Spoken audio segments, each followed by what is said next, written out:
ഹരേ കൃഷ്ണ. സർവം ശ്രീ രാധാകൃഷ്ണ അർപ്പണമസ്തു. അധ്യായം 14. ഭൗതിക പ്രകൃതിയുടെ ത്രിഗുണങ്ങൾ.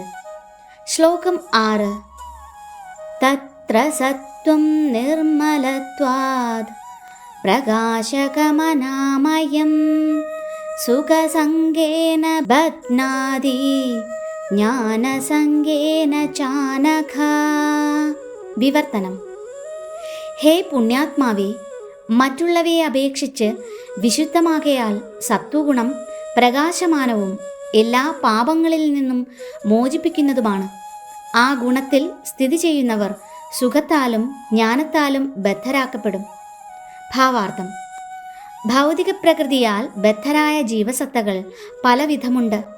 ഒരാൾ സന്തുഷ്ടനായിരിക്കും, മറ്റൊരാൾ കർമ്മനിരതനും, ഇനിയൊരാൾ നിസ്സഹായനുമായിരിക്കും. ഇത്തരം മാനസികാവസ്ഥാ ഭേദങ്ങളാണ് ജീവസത്തകളുടെ പ്രകൃതിയിലെ ബദ്ധാവസ്ഥയ്ക്ക് കാരണം.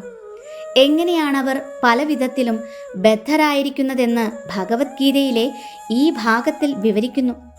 ആദ്യമായി സത്വഗുണത്തെ എടുത്തു നോക്കാം. ഭൗതിക ലോകത്തിൽ സത്വഗുണം വളർത്തിയെടുക്കുന്നതിൻ്റെ ഫലമെന്തെന്നാൽ അങ്ങനെ ചെയ്യുന്ന വ്യക്തി മറ്റു വിധത്തിൽ ബദ്ധരായവരെക്കാൾ ബുദ്ധിമാനാണ്. സത്വഗുണത്തിലുള്ള ഒരാളെ ഭൗതിക ദുഃഖങ്ങൾ അധികം ബാധിക്കാറില്ല.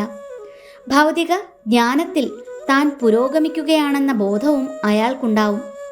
സത്വഗുണാവസ്ഥയിലായിരിക്കേണ്ട ബ്രാഹ്മണനാണ് ഇതിനൊരു മാതൃക. സത്വഗുണ പ്രഭാവം പാപപ്രതികരണങ്ങളിൽ നിന്ന് ഏറെക്കുറെ മോചിപ്പിക്കുന്നു എന്ന അറിവാണ് സാത്വികരുടെ സന്തുഷ്ടിക്ക് കാരണം. സത്വഗുണം കൂടുതൽ ജ്ഞാനത്തെയും സന്തോഷത്തെയും ഉളവാക്കുന്നുവെന്ന് വൈദിക കൃതികളിൽ പ്രസ്താവിച്ചിട്ടുണ്ട്. ഇതിലുള്ള കുഴപ്പമെന്തെന്നാൽ ഒരു ജീവസത്ത സത്വഗുണാവസ്ഥയിലാകുമ്പോൾ താൻ മറ്റുള്ളവരെക്കാൾ ജ്ഞാനത്തിൽ മുന്നേറിയെന്നും അങ്ങനെ അവരെക്കാൾ ഉത്കൃഷ്ടനായിരിക്കുന്നു എന്നുമുള്ള അഹങ്കാരം അയാളെ ബാധിച്ചേക്കാം. അങ്ങനെ അയാൾ ബദ്ധനാകുന്നു. ഇതിനുള്ള ഉത്തമോദാഹരണങ്ങളാണ് ശാസ്ത്രകാരന്മാരും തത്വചിന്തകരും. ഇരുകൂട്ടരും തങ്ങളുടെ അറിവിനെപ്പറ്റി അഹങ്കരിക്കുന്നു. ജീവിത ചുറ്റുപാടുകൾ സ്വാഭാവികമായി മെച്ചപ്പെടുന്നതുകൊണ്ട് ഭൗതികമായി കൂടുതൽ സന്തുഷ്ടരാവുകയും ചെയ്യുന്നു. ബദ്ധമായ ജീവിതത്തിലെ ഈ ഉയർന്ന സന്തുഷ്ടതാബോധം ഭൗതിക പ്രകൃതിയുടെ സത്വഗുണത്താൽ അവരെ ബന്ധിക്കുകയാണ്. അങ്ങനെ സത്വഗുണത്തിൽ പ്രവർത്തിക്കുന്നതിലേക്ക് അവർ ആകൃഷ്ടരായിത്തീരുന്നു.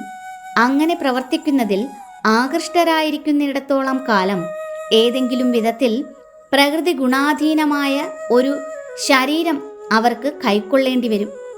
മോചനത്തിന് വഴിയില്ലെന്നാകും. ആധ്യാത്മിക ലോകത്തിലേക്ക് ഉയരാൻ സാധിക്കില്ല.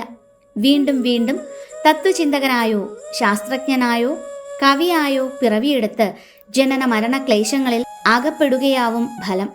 എന്നിട്ടും ഭൗതിക ശക്തിയുടെ മോഹവലയത്താൽ അത്തരമൊരു ജീവിതം സുഖകരമെന്ന് അവർ വിചാരിച്ചു പോകുന്നു. ഹരേ കൃഷ്ണ. സർവം ശ്രീ രാധാകൃഷ്ണ അർപ്പണമസ്തു.